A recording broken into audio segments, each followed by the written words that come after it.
જય માતાજી બધાને। તો શ્રાદ્ધ સ્ટાર્ટ થઈ ગયા છે। તો આજે હું બનાવી રહી છું દૂધપાક પૂરી શાક। તો મને થયું કે ચાલો તમારી સાથે પણ એની રેસીપી શેર કરી દઉં, કારણ કે દૂધપાક પણ હું થોડી અલગ રીતે બનાવું છું અને પૂરીઓ પણ, જે તમને ખૂબ જ ઉપયોગી થશે। આ નાની નાની જે હું ટિપ્સ આપીશ ને તમને વચ્ચે વચ્ચે એ। તો અહીંયા મેં 2.5 ચમચી જેટલા બાસમતી ચોખાને 1 કલાક જેટલું પાણીમાં પલાળીને રાખ્યા હતા અને એનું પાણી મેં નિતારી લીધું છે। સૌથી પહેલાં આપણે દૂધપાક બનાવીએ છીએ। તો પેનમાં છે ને આપણે 2 ચમચી જેટલું ઘી લઈ લઈશું। ઘી ગરમ થાય એટલે અહીંયા આપણે જે ચોખા પલાળીને રાખ્યા હતા ને એ 2 ચમચી જેટલા આપણે આમાં ઉમેરવાના છે। 1/2 ચમચી જેટલા ચોખા હું આમાં બાકી રહેવા દઈશ અને ચોખાને 1/2 સેકન્ડ જેટલું ઘીમાં સાંતળવાના છે। ઘીમાં આ રીતે તમે ચોખા સાંતળશો ને તો પછી છે ને ચોખા આખા જ રહેતા હોય છે, તૂટી નહીં જાય દૂધમાં। અને 1/2 ચમચી જેટલા જે ચોખા બાકી રાખ્યા છે ને એમાં આપણે થોડું અમથું દૂધ ઉમેરી એને દૂધમાં પલળવા દઈશું અને બાકીનું આપણે 1 લીટર અત્યારે દૂધ લીધું છે એ હું આમાં ઉમેરી દઈશ। અને અત્યારે મેં ફૂલ ફેટનું દૂધ લીધું છે। જેટલું દૂધ વધારે ફેટવાળું ને એવું હશે ને ફૂલ ફેટ, એટલું આપણો દૂધપાક સરસ ક્રીમી બનતો હોય છે। અને હવે ધીરા ગેસે આપણે આને છે ને શાંતિથી ઉકળવા દેવાનું છે, જ્યાં સુધી ચોખા પ્રોપર ચડી ના જાય ને ત્યાં સુધી। તો આપણો દૂધપાક સાઈડમાં થશે ત્યાં સુધી આપણે છે ને ફટાફટથી આપણે પૂરી માટેનો લોટ બાંધી લઈએ। અને લોટ પણ આપણે એ રીતે બાંધવાના છે ને કે તમારી દરેકે દરેક પૂરી ફૂલીને દડા જેવી થશે, લાંબો સમય સુધી સરસ ફૂલેલી રહેશે અને બિલકુલ પણ તેલ નહીં લાગે પૂરી તમને। તો એના માટે એક કથરોટમાં હું છે ને 2 કપ જેટલો ઘઉંનો જે રોટલીનો લોટ આવે ને એ લઈ લઈશ। હવે 1 કપ લોટ સામે છે ને આપણે એમાં 1 ચમચી જેટલો સોજી ઉમેરવાનો હોય છે। તો અત્યારે 2 કપ લોટ લીધો છે ને તો આપણે એમાં 2 ચમચી જેટલો સોજી ઉમેરી દઈશું। સોજી ઉમેરવાથી છે ને પૂરી સરસ લાંબો સમય સુધી ફૂલેલી જ રહે છે। એમાં આપણે સ્વાદ પ્રમાણે મીઠું, 1/2 ચમચી જેટલી હળદર અને 1 ચમચી જેટલો અજમો આ રીતે હાથથી મસળીને ઉમેરવાનો છે। અત્યારે હું મસાલા પૂરી બનાવી રહી છું તો અજમો અને હળદર ઉમેરી રહી છું। જો તમારે સાદી પૂરી બનાવી હોય ને તો આ બંનેની જગ્યાએ છે ને 1/2 ચમચી જેટલી ખાંડ ઉમેરી દેવાની। ખાંડ ઉમેરવાથી શું થશે ખબર છે? પૂરી છે ને એનો કલર બહુ સરસ આવે છે। અત્યારે તો આપણે પીળો કલર જ લાવવાનો છે એટલે મેં ખાંડ નથી ઉમેરી। તમારે જો વ્હાઈટ એ આપણે જે નોર્મલ લોચા પૂરી હોય એ બનાવતા હોય ને તો એમાં ખાંડ ઉમેરીને જ લોટ બાંધજો, બહુ જ સરસ કલર આવશે। 1 પડી જેટલું આપણે એમાં તેલ ઉમેરી દઈશું અને બધું જ સરસ મિક્સ કરીને આપણે છે ને થોડું પાણી લઈને આનો છે ને રોટલી કરતાં થોડો કઠણ લોટ આપણે બાંધવાનો છે, વધારે નહીં, ફક્ત રોટલી કરતાં થોડો કઠણ। અને આપણે આમાં સૂજી પણ ઉમેર્યો છે તો જેટલો કઠણ તમે લોટ બાંધ્યો હશે ને એના કરતાં થોડો વધારે કઠણ એ સૂજી પાણી પીશે ને એટલે થઈ જશે। તો અહીંયા જો આપણો લોટ બંધાઈને રેડી થઈ ગયો છે, આપણે એમાં 1/2 ચમચી જેટલું તેલ ઉમેરીને લોટને સરસ કેળવી લઈશું અને હવે આને ઢાંકીને આપણે સાઈડમાં મૂકી દેવાનો છે અને લોટ સરસ રેસ્ટ થાય ત્યાં સુધી જો બીજી તરફ આપણો દૂધપાક પણ ઉકળી રહ્યો છે તેને ભૂલવાનું નહીં, વચ્ચે આપણે એને હલાવતા જ રહેવાનું છે। અને હવે ફટાફટથી આપણે આપણા શાકની તૈયારી કરી લઈએ। તો એના માટે એક વાટકીમાં હું 1/2 ચમચી જેટલી હળદર, 2 ચમચી જેટલું કશ્મીરી લાલ મરચું પાવડર અત્યારે હું લઈ રહી છું એ, સાથે 2 ચમચી ફૂલ ભરીને આપણે એમાં ધાણા જીરું ઉમેરવાનું છે। બટેકાનું શાક બનાવતા હોય ને ત્યારે ધાણા જીરાનું પ્રમાણ થોડું આગળ પડતું રાખવાનું, એના લીધે શાકનો ટેસ્ટ ખૂબ જ સરસ આવે છે। સાથે એમાં સ્વાદ પ્રમાણે મીઠું ઉમેરી દઈશું। હવે જો તમને અહીંયા ખબર ના પડતી હોય કે શાકમાં કેટલું મીઠું જશે ને તો આ સ્ટેજ ઉપર નહીં ઉમેરવાનું, શાક બની જાય એટલે કે શાક વઘારી લઈએ અને પછી પણ તમે એડ કરી શકો છો। 1 નાની ચમચી જેટલો ગરમ મસાલો ઉમેરી બધું જ સરસ મિક્સ કરી થોડું પાણી ઉમેરી નાની એક થીક પેસ્ટ બનાવી લેવાની છે। જો બને ને તો આ પેસ્ટ છે ને સૌથી પહેલાં બનાવી દેવાની, પછી દૂધપાક અને લોટ બાંધો ને ત્યાં સુધી આ મસાલાને પાણીમાં પલળવા દેવાના। આમ કરવાથી આપણી ગ્રેવી છે ને સરસ થીક બનતી હોય છે। તો અત્યારે જો હું પહેલાં મસાલો નહોતો બનાવ્યો કારણ કે મારે તમને બતાવવાનો હતો એટલે, તો આપણે આને થોડી વાર માટે સાઈડમાં મૂકી દઈએ અને 5 નંગ જેટલા મેં બટેકા લીધા છે, એને આપણે છાલ સાથે જ મીડિયમ સમારી લઈશું। અને કુકરમાં અત્યારે હું 3 પડી જેટલું તેલ લઈ રહી છું। જો તમારા ઘરમાં થોડું ઓછું તેલ ખવાતું હોય ને તો થોડું ઓછું પણ કરી શકો છો, પણ રસાવાળું શાક છે તો પૂરી સાથે તેલ થોડું સરખું હશે ને તો વધારે સરસ લાગશે।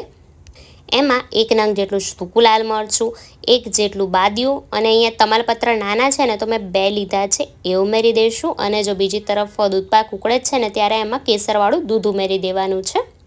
અને આ બધું કામ કરતાં કરતાં દૂધપાકને ભૂલવાનો નહીં હો, વચ્ચે વચ્ચે એને હલાવતો જ રહેવાનો છે. આપણે અડધી ચમચી જેટલું રાઈ ઉમેરી દઈશું અને થોડા આમથા મેથી દાણા. મેથી દાણાનો સ્વાદ બટેકાના શાકમાં ખૂબ સરસ આવે છે.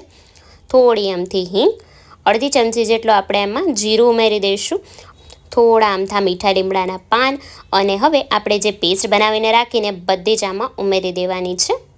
થોડી વાર માટે ઢાંકી દઈશું અને હવે આ પેસ્ટને છે ને આપણે સરસ તેલ છૂટું પડે ને એટલું 1 મિનિટ જેટલું તેલમાં સંતળાવા દેવાની છે. જો આ રીતે પ્રોપર તેલ છૂટું પડે ને પછી જ આપણે એમાં બટેકા ઉમેરીશું. અને બટેકા ઉમેરીને પણ તરત પાણી આપણે નથી ઉમેરવાનું. બટેકાને પણ આ મસાલા અને તેલ સાથે આપણે 2 થી 3 મિનિટ જેટલું કૂક થવા દઈશું અને પછી જ આપણે એમાં પાણી એડ કરીશું. ઘણા લોકો છે ને તરત જ પાણી એડ કરી દે, પછી શાકનો જે જોઈએ ને એવો ટેસ્ટ નથી આવતો. થોડી વાર આપણે આને થવા દઈએ. અને બીજી તરફ જો આપણા ચોખા પણ સરસ ચડી ગયા છે. આ રીતે ચમચીમાં લઈને ચેક કરી લેવાનું. જો પ્રોપર એ ચડી ગયા છે તો પહેલાં આપણે શાકમાં પાણી ઉમેરીને એને થવા માટે મૂકી દઈએ અને પછી દૂધપાકમાં આગળની પ્રોસેસ કરીએ. તો અત્યારે આમાં હું અડધો ગ્લાસ જેટલું પાણી ઉમેરી રહી છું, અથવા તો બટેકા ડૂબે ને એટલું પાણી આપણે ઉમેરવાનું હોય છે. જો તમારા ઘરમાં થોડો વધારે રસો ખવાતો હોય તો થોડું વધારે પણ તમે કરી શકો. અને હવે કુકરને બંધ કરીને આપણે 3 વિસલ થાય ને એટલું થવા દઈશું. અને જો દૂધપાકને છે ને મેં આ સાઈડ લઈ લીધો છે ને આપણે જે છે ને ચોખા પલાળીને રાખ્યા હતા ને દૂધમાં, એને આપણે મિક્સર જારમાં લઈ લઈશું અને એની એકદમ સ્મૂથ પેસ્ટ આપણે વાટી લેવાની છે. અને આ સ્ટેજ ઉપર જો તમને ગમે ને તો તમે પેસ્ટ કરતી વખતે 2 ચમચી જેટલો મિલ્ક પાવડર પણ ઉમેરી શકો છો, તો પણ દૂધપાક સરસ ઘાટો થતો હોય છે. આ રીતે ચોખાની પેસ્ટ ઉમેરવાથી એક તો દૂધપાકનો ટેસ્ટ પણ નથી બદલાતો અને સરસ એ ઘાટો થઈ જાય છે. બહુ ઉકાળવાની પણ જરૂર નથી પડતી. હવે એમાં આપણે અડધા કપ જેટલી ખાંડ ઉમેરવાની છે, અથવા તો જો તમને વધારે ગળ્યું ગમતું હોય તો થોડી ખાંડ વધારી પણ શકો છો. પણ ખાંડ છે ને આ રીતે ચોખા ચડી જાય ને પછી જ ઉમેરવાની છે. જો સાથે જ ઉમેરી દેશો ને તો ચોખા બિલકુલ પણ નહીં ચડે.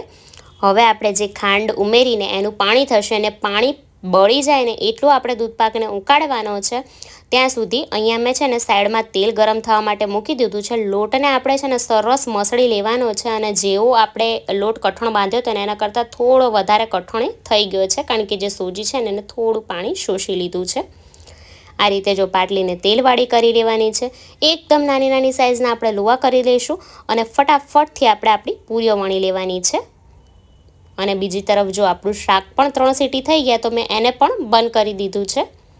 પૂરીને ના તો એકદમ પાતળી આપણે વણીશું, ના તો જાડી રાખીશું. પાતળી હશે ને તો એ કડક થઈ જશે, ફૂલશે ને, અને જાડી હશે ને તો પછી કાચા જેવી લાગશે. એટલે મીડિયમ થીક આપણે એને વણવાની છે.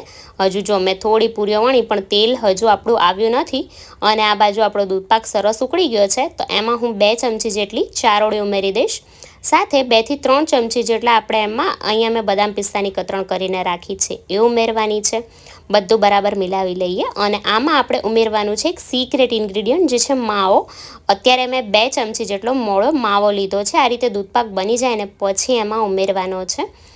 આના લીધે જ આપણો દૂધપાક એકદમ બહાર કેવો દૂધપાક ક્રીમી મળતો હોય છે એવો બનતો હોય છે. પણ જો તમારી પાસે માવો ના હોય તો તમે આમાં પેંડાનો ભૂકો કરીને પણ લઈ શકો, પણ તો પછી ખાંડ અગાઉથી તમારે થોડી ઓછી ઉમેરવાની. અને પેંડો અને માવો બેય ના હોય ને તો આમાં 2 થી 3 ચમચી જેટલો મિલ્ક પાવડર પણ ઉમેરી શકો છો. અને અડધી ચમચી જેટલો અહીંયા મેં જાયફળ અને એલાયચીનો પાવડર કર્યો તો એ ઉમેર્યો છે. તો અહીંયા આપણો દૂધપાક બનીને રેડી થઈ ગયો છે. આપણે આને થોડી વાર માટે ઠંડો થવા મૂકી દઈએ અને એટલી વારમાં તેલ પણ સરસ આવી ગયું. તો આપણે ફટાફટથી આપણી પૂરીઓ વણી લઈએ. જો આ રીતે પૂરી ઉમેરી જારાથી છે ને આ રીતે ઉપર થોડું થોડું આ રીતે ટેપ ટેપ કરશો ને એટલે આપણી પૂરી સરસ ફૂલી જશે. અને ગેસની ફ્લેમ આ વખતે આપણે છે ને મીડિયમ રાખવાની છે. પહેલાં તેલ એકદમ પ્રોપર ગરમ થઈ જવા દેવાનું અને પછી મીડિયમ ફ્લેમ કરીને પૂરી ઉમેરવાની છે. જો એકદમ ફાસ્ટ ફ્લેમ હશે ને તો પણ એ બળી જશે. અને એક પૂરી ફૂલી જાય પછી આપણે એમાં બીજી પૂરી ઉમેરીશું. તો આ જ રીતે હું બાકીની બધી જ પૂરીઓને તળીને રેડી કરી લઉં, પછી તમને બતાવું. કારણ કે હું જો બધું જ ડિટેલમાં બતાવવા જઈશ ને તો વિડીયો ખૂબ જ લાંબો થઈ જશે. તો અહીંયા મેં બાકીની થોડી પૂરીઓ પણ તળી લીધી છે અને આપણું કુકર પણ ઠંડુ થઈ ગયું છે. તો હું તમને શાક પણ બતાવી દઉં. જો બન્યું છે ને એકદમ સરસ જોરદાર. આપણે છે ને આ રીતે શાક બની જાય ને એટલે ચમચાથી અને આ રીતે ગોળ ગોળ થોડું હલાવી લેવાનું. એટલે અત્યારે જે આ તમને પાતળો રસો દેખાય છે ને એ જાડો થઈ જશે. અને તો શાક પૂરી અને દૂધપાક આપણો બનીને રેડી છે, તો ફટાફટથી આપણે આપણી થાળીને સર્વ કરી લઈએ. તો હજુ પણ જો કેટલી સરસ ફૂલીને દડા જેવી જ આપણી પૂરી રહી છે. સોજીનો જ આ કમાલ છે. સોજી ઉમેરશો ને એટલે લાંબા સમય સુધી આવીને આવી ફૂલેલી એ રહેતી હોય છે. અને જો બિલકુલ પણ ઓઇલી નથી થઈ આપણી પૂરી. સાથે આપણે બટેકાનું શાક ઉમેરી દઈશું. ઉપરથી મેં ધાણા ભભરાવી દીધા છે અને શાકમાં પણ થોડા ઉમેરી દીધા છે. અને સાથે દૂધપાક, અત્યારે તમે ગરમ ગરમ દૂધપાક સર્વ કર્યો છે, તમે થોડો ઠંડો કરીને સર્વ કરજો. તો કેવી લાગી આજની આ થાળીની રેસીપી મને કમેન્ટમાં લખીને જરૂરથી જણાવજો. અને જો રેસીપી ગમી હોય તો વિડીયોને લાઇક શેર કરી દેજો. તો ચાલો ફરી મળીશું, ત્યાં સુધી જય માતાજી.